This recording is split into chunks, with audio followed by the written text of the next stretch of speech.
청와대가 문창극 총리 후보자의 청문 요구서와 임명 동의안을 당초 내일 국회에 제출하기로 했다고 전해드렸는데요. 모레로 하루가 연기됐습니다.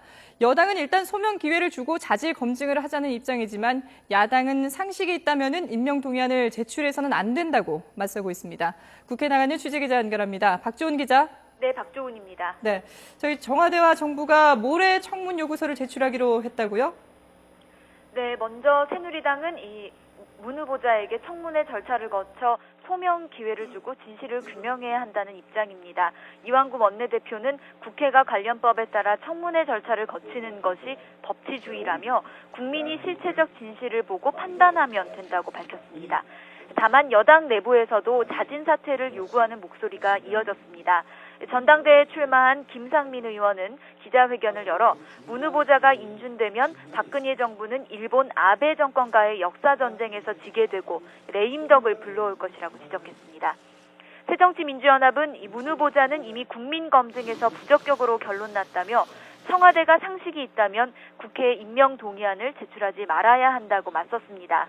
안철수 공동대표는 오늘 기자간담회에서 임명 동의안 제출은 국민 상식에 맞지 않는다며 동의안 제출을 강행하지 않기 바란다고 말했습니다.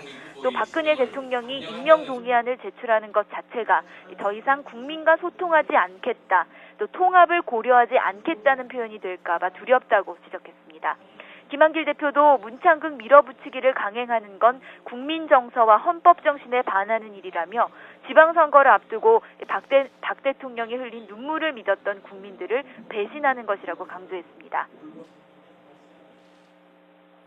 네, 그럼 청문 절차와 청문의 쟁점 내용들은 어떤 건지 좀 자세히 전해주시죠.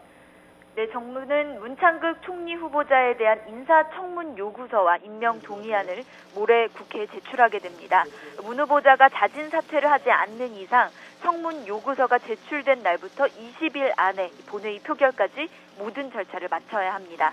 청문회에서는 최근 교회와 대학 특강에서 나온 식민사관 논란과 우편향적 논란이 최대 쟁점이 될 것으로 보입니다.